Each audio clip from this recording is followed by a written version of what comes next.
So let's get into the nuts and bolts of what Bhramari pranayama is.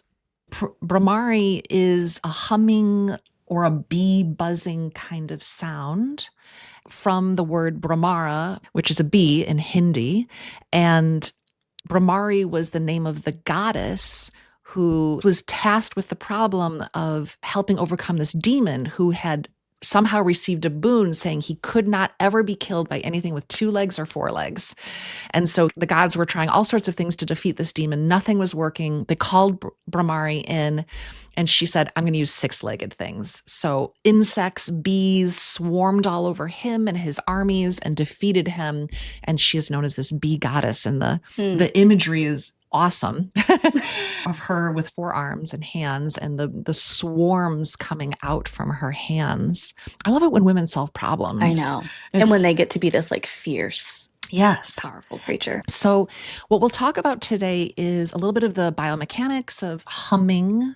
I think that one of the ways that we can learn if we're tense is to try to hum, because then it will come out as an uncomfortable sound, a tight sound. How does that happen? What's happening in our bodies to make that sound? And what has to happen in how we position our face, jaw, tongue, lips? How do we get all of that relaxed enough to create this buzzing or this vibration, maybe this magical pitch that then has this effect on the nervous system? And do you want to tell us maybe how you would explain it to a patient? So I think that, when I teach this in terms of your question of how do I introduce this to people, it's not just my therapy clients that maybe sometimes are a little bit hesitant to do it. It's also in yoga classes because people are worried about how they're going to sound. People get a little bit nervous about using their voice out loud in a way that might be new to them or feel awkward or uncomfortable. And in some ways, it's kind of like a childlike thing to do. And I think that can feel vulnerable for people. Also, the psychotherapeutic component of practicing some non-judgment. Yeah. Right. So how I would introduce it. So there can be a mudra. You can also rest your hands in your lap. A more traditional mudra would be taking your thumbs and plugging your ears, and then your pointers are over your brows. The middle fingers are over your eyes, and then the pinkies are over your lips. If you'd like to decrease external That's the 6 legs of the stimulation. bee, the 6 legs of the insects, and it's the closing of the gate. It's a Shanmukhi mudra, Shan meaning 6 fingers. Wow. And Mukhi meaning gate or face or mouth. Interesting. Okay, I didn't realize that. It sounds very close to mukha, like the downward face, the downward facing. So it's the closing of the senses. You can feel the vibration when you do that. You could also, I've also seen just kind of like placing your fingers anywhere on your head or over your face. So take it or leave it, mudra. Something that I was telling Sarah that I like to do is to place one hand at my heart and then one hand on my forehead, because these are the 2 places that the vibrations are activating. So autonomic nervous system in the body and then the vibration in the brain. And we always want to start with a cleansing breath. Like this? Nope. Is that cleansing? Did that feel cleansing? No. There's your answer. So taking a slow, full inhale so that you can take a long, slow exhale. And then we start the practice with an inhale through the nose, and then you exhale with the hum. And you can kind of play around with what that pitch sounds like of the hum. But what I have learned and what I've experienced in my own body is that a lower pitch is more calming for the parasympathetic nervous system and usually feels a little bit more natural. So a little easier to hit. You're not hitting that like happy birthday kind of higher. Yes. Why does it sound so high? And that's not super relaxing. It's right? not. No, because we tried that and it's not great. So do you want me to demonstrate what it would sound like? Okay. Let's do it. All right. So I'm going to place a hand on my heart and a hand on my forehead. And you can close your eyes if that feels okay for you, or just soften your gaze. And we'll start with that cleansing breath. So taking a long, slow inhale through your nose. And exhale through your mouth or your nose. And inhale through your nose. And exhale with that hum.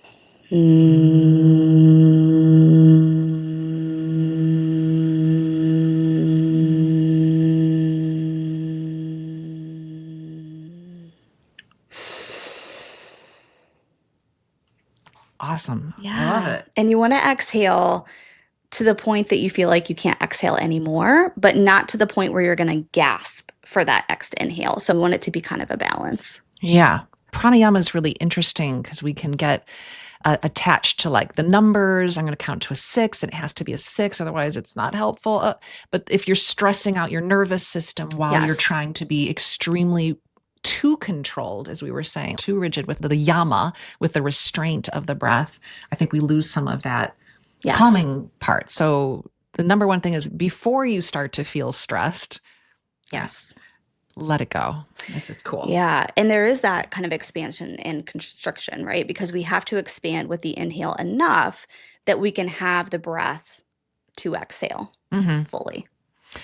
So interesting. When I'm working with people who have anxiety or reverse breathing, the only way I've gotten them out of it is by focusing on that contraction of the abdominals, the belly drawing in, Yeah. and then just letting it go. A spontaneous, effortless inhale. We're trying to get that diaphragm to move better. Yes. And that's when we start to see some of these autonomic system shifts. Yes.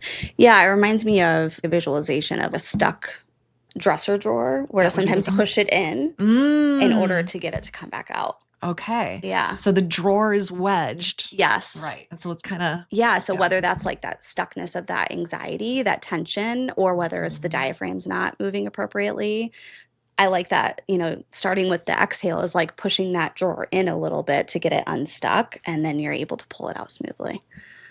And is that pulling it out the inhale and pushing it in as the exhale? The way I was picturing it, yes. Yes. Okay. Interesting.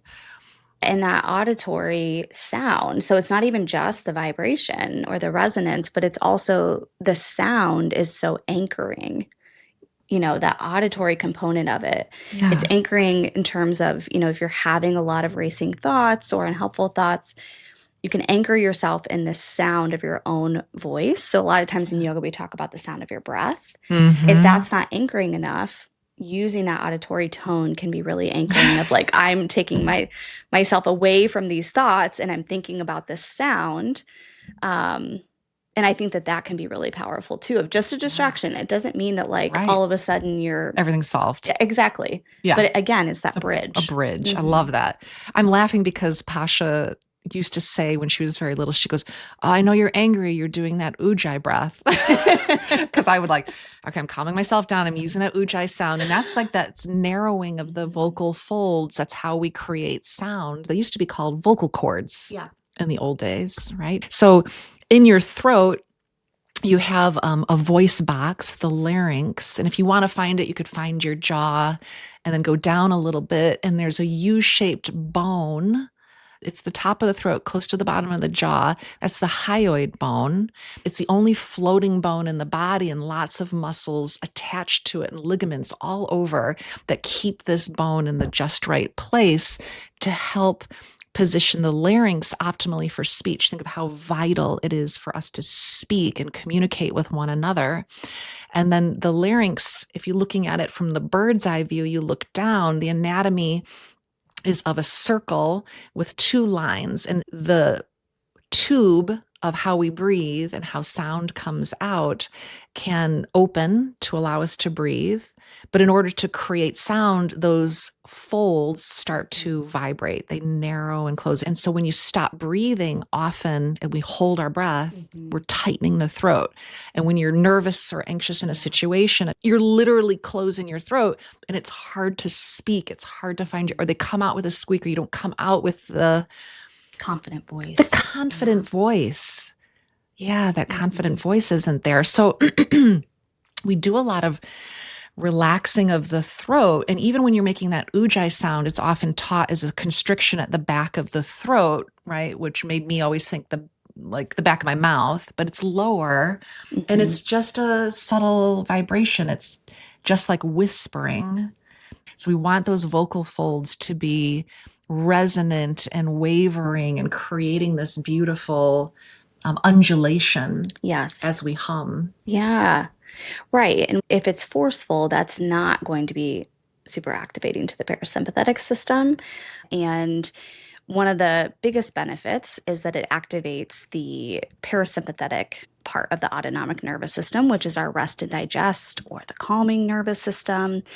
It improves vagal tone, which is a part of that parasympathetic system. So, some benefits are improving in anxiety, depression, stress. Co-regulation is something that I talk about a lot. So if you're feeling overwhelmed and you're with a child or another person that's feeling overwhelmed or heightened in some way, humming together or even your own vibrational tones can help another person who's with you. But my daughter, before she goes on stage, they all do these warm-ups, which are a lot of silliness, relaxation, tongue twisters to make sure that your apparatus is relaxed. But this is such a great thing because when we're tight, we tighten our jaw. Yes. We harden the tongue drops to the bottom of the mouth, the throat tightens. And so how do we, a lot of the getting comfortable with making sound is relaxing your face, hanging your jaw. We're not frowning. You could try humming as you frown, like a judgy kind of hum, or you can smile. Like it's really high into the head. We're kind of going for this very neutral, non-judgmental, as you were saying, kind of face, and then can the sound come out better? Right. You could even massage your face a little bit before you do this. Yeah, right. It's all muscles, guys. This is all muscles creating all the infinite expressions. Mm-hmm. And that relaxation also makes me think about the connection to the pelvic floor, which is not what we're talking about today. But because why not, though? Why not? Because I work with so many prenatal and postnatal students, this is also something that I teach a lot in prenatal in terms of a relaxation practice during labor and delivery. And I used it myself too, humming. Actually, when our diaphragm, our glottis relaxes, it also helps the pelvic floor to relax. It's all the same muscle, people. It is. It's that deep front line. Yep. Yeah. It's amazing that all that tissue is connects to the psoas as well. Yes. Connects the pericardium that surrounds your heart. It's your diaphragm. Yeah, the core. Yeah, all those horizontal structures are connected. Right. And there's research that talks about people who are like jaw clenchers usually have more pelvic floor dysfunction. Mm-hmm. And that's why making that sound when you effort through birth, through picking something up is so natural. It's very primal. Even cursing, right, is supposed to reduce how much pain you think you're going through. Yeah. Releasing that sound, letting sound out. And I think that therapy is huge, literally, for finding your voice. Yes. Speaking up for yourself. Mm-hmm. Right. I mean, if you even bring in the chakras into it, that constriction can often happen in terms of our own sense of self-worth. Let's do some vocal exercises, and I'd like to, I'll link it in the show notes. This wonderful vocal coach named Dylan. I don't know his last name. He's amazing. Dylan's great. Yeah. He has lots of ways to hum, and singers learn how to hum to improve their singing. And then before they can hum well, they need to relax. And so he has lots of great techniques. And one of them is to, again, you learn the M hum first. And it's chest singing. So singers can do a head voice or they could do a chest voice, right? So that ma ma ma ma ma ma ma ma. So he does a rapid ma ma ma ma ma ma ma ma ma, rhythmic, like you're saying mum, and you could say mum mum mum mum mum mum mum mum mum mum mum mum.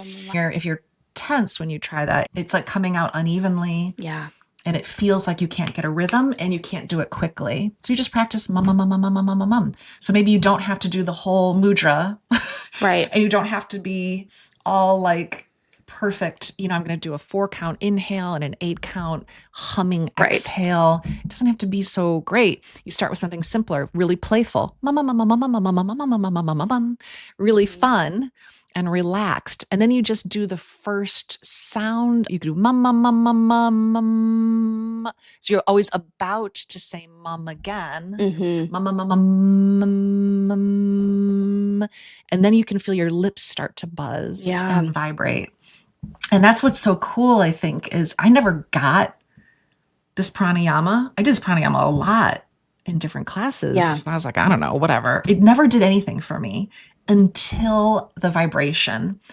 Yeah, I mean, speaking of being a cat lady, I also think about like the purring of cats, Oh my right? There's a lot of goodness. research about cats purring on you. How that, Regulating. yes, that vibration, that frequency of their Cool. purring helps to calm the nervous system. It's the purring pranayama. It is. I mean, that's what cats do when they're chill. Exactly. Exactly. I mean, My cats got me through my childhood. I mean, yeah. just petting the cats and hearing them Yes. purr, and that was how I regulated. Hmm. That and books. Yeah. We're going to rename this to the purring pranayama. Purring pranayama, with all due respect, right? But it's the bees. But bees are, yeah, a little triggering. Yeah. Bees can be triggering. But the sound is nice. But you know, the cat, the purring, you've got like the petting and the pressure, the weight of them. Yeah. It's that low sound again, the Hmm. purr.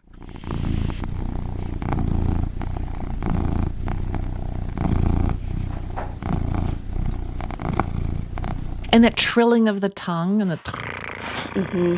Which I can't do. yeah, how do we strengthen the tongue is such an important muscle that actually helps regulate our breathing. And how do we get that muscle stronger, right? A lot of the Mhm. structures of the mouth atrophy naturally as we age, and then atrophy with the forward head, like you were Mhm. saying. And then as those structures soften and we lie on our backs, then we snore. Yeah, I was going to mention that as well. And you talking about that makes me think about a PT that I learned from with this forward head posture.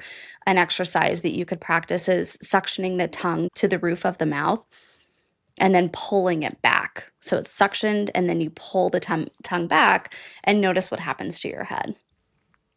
I love that. I've never connected that to the forward head position. Yeah, so naturally your head shifts even just a little bit. And so Mhm. that can just like help throughout your day if you're working at a desk or computer or even when you're driving. Like, Awesome. yeah. And just a slight parting of the teeth, you know, the tongue, Mhm. the roof of the mouth, and then not clenching the teeth together as you're doing this, but just, you know, a gentle separation of the teeth. Yeah. And I like pulling that tongue up to the roof of the mouth and kind of, you can even make suction it really hard there and make a sound.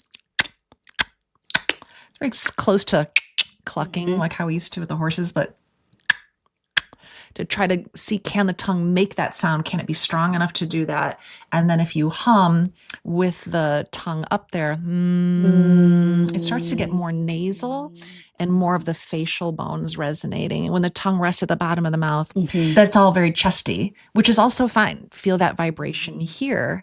It's just, I think what's cool is you can experiment. Do I want that vibration low? What happens when it's high? Right. What happens when it's more in the back of the skull? Hmm.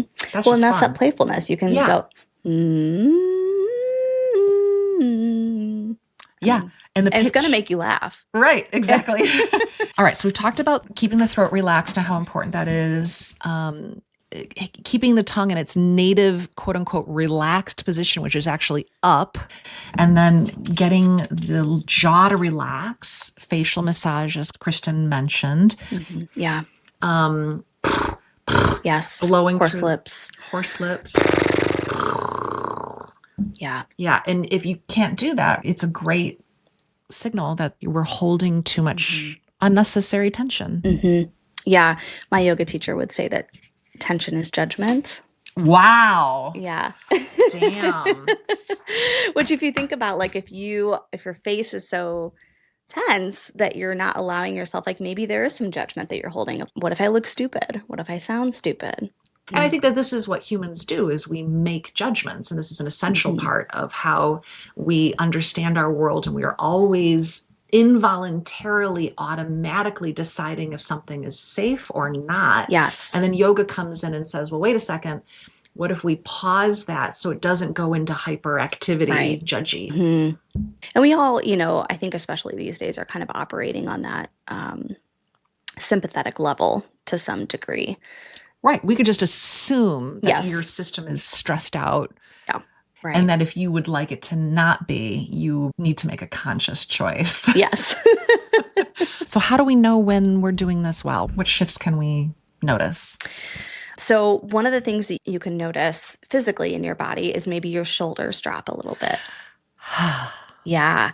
So especially on that long exhale, a lot of times because we are, constricting the belly a little bit more, the air is moving out, the shoulders kind of naturally drop. So that's one thing you can notice. Maybe the breathing becomes a little bit more smooth, maybe a little more rhythmic, more even tone to your breath. It's like you reach homeostasis, you Yes. plateau. Like Right. in a sense, like if the sympathetic is like ascend, ascend, ascend until we crash, we could reach a comfortable plateau. Right. Yes, comfortable. That's a good word. So, you might notice that auditory tone becomes more comfortable. Mm. Um, you might even notice maybe a little bit more warmth in your body, temperature warmth. Um, Parasympathetic activation oftentimes causes a digestive response, so maybe gurgling in the stomach. The burps, the Yes. gurgles in the tummy, salivation, anything that signals I want to begin digestion because it's safe enough to Right, digest. exactly. Because if we're running from a tiger, we're not Yeah. You're digesting going to or empty your bowels, but you're yes, not going to exactly. process in a good way. Yeah. And physically checking what your breath pattern is. So maybe then again, you're putting that hand on the chest and the hand on the belly, and the belly rises first with that inhale before the chest, if the chest moves at all, the Mhm. drawer when it's not Yeah. stuck, and then it softens back in with that exhale. Mhm. And then importantly, the hands at the sides of the rib cage, the diaphragm widens out to the side with the inhale and it narrows. And if you don't have that widening out to the sides, you're definitely breathing, but your diaphragm isn't Yes. moving, or it's not moving up and down enough. This is really key. Lots of people can belly breathe, but they have no sideways Right. movement in their rib cage. Or a sigh. You might take that inhale and then feel like you need to really just kind of sigh it out before you begin again. And you might even, just feel a sense of well-being too, like Yeah. check in afterward and notice, and maybe not, and that's okay too. It doesn't Oh, mean that yeah. it didn't work, but just noticing like, how do I feel emotionally now? Right. Because when they study these things, and they are studying these things so much more now, they're seeing that while there can be immediate benefits, they're short term. So they're seeing the longest term benefits at 3 months and then 6 months of consistent practice, which is daily. But Mhm. whatever, who cares? Just do it when you can. Do it if it works for you. And if it doesn't, you've got something else that you're doing. It's Mhm. just fine. This doesn't have to be your key and answer to all things. Right. And one thing I like to say too is that the most useful tool is one that is realistic for you. The one that So you'll actually use. exactly. So that could mean incorporating this when you're driving, incorporating this into a walk or while you're doing dishes or the laundry. Like if you can pair it with something that you're already doing during the day, whether it's the breathing practice or something else, some other kind of coping tool, then that's going to be your gateway into using this on a more routine basis. Right, because just hum. It doesn't have to Right. be a pranayama. You can Exactly. add the musical lilting to it. It doesn't Yes. have to be formalized. Right. You don't have to count your breaths. You don't have to hold Don't if you even don't think of want it as a to. breathing exercise, because there's nothing that makes Yeah. an anxious person more anxious Right. than noticing their breathing. Exactly. Yes. Well, and that might be a contraindication, is not that you should not do this if you're anxious, but maybe shortening the exhale. So maybe you don't exhale as long, because sometimes I know people with a predisposition to anxiety can feel more anxious with pranayama that has breath constriction, or if you're exhaling too long. Oh, Too yeah. long would be, subjective to your own experience, but just kind of playing around with it. Keep it playful, light, and fun. Right. Yep. With that sigh, maybe that means that we're done. So, if we summarize, what are a few takeaways that you want people to take away from this episode? I want people to take away that your breath is always with you. So it's a tool that you always have and you can always use, and that it does not have to be perfect or prescriptive in order for it to be useful. I love that. Okay. So my takeaways for this episode would be break this down into something that's even more basic and a little bit more acceptable, a little easier to pick up right away, and work on the basics of humming before you maybe even formalize this into a pranayama. And then remember that good breathing means your rib cage is widening and narrowing, and that your face and your throat and your lips and your jaw are relaxed. That's more important than anything else. And that's how it starts starts to sound good. And the third takeaway is consistent practice over time yields some of these better benefits. So hum absent-mindedly. None of these practices and none of even yoga has to be super formalized. All of this can be free. Go ahead and put on your favorite music and hum along, and there'll be a lot of benefits. Yes. You might find yourself feeling a little happier. Yeah, little mindfulness snacks. Yes. Happy snacks. Happy snacks. With our purring pranayama happy Purring snacks. pranayama. That's our title. Kristen, I've loved having you here. Thank you so much. Thank you. This was so fun, and I'm so honored that you asked me. Oh, it's so fun. We're going to have Kristen back, and we'll talk about maybe another pranayama, or maybe we'll talk about something else that you use in your practice. Any teasers, other yoga-ish things that you use in your practice? Something that we could touch on is how I incorporate yoga philosophy into the therapy practice. Yeah, awesome. Yeah. Love it. Changing the breath. Change your state. Change your state. It's in your power. Small things.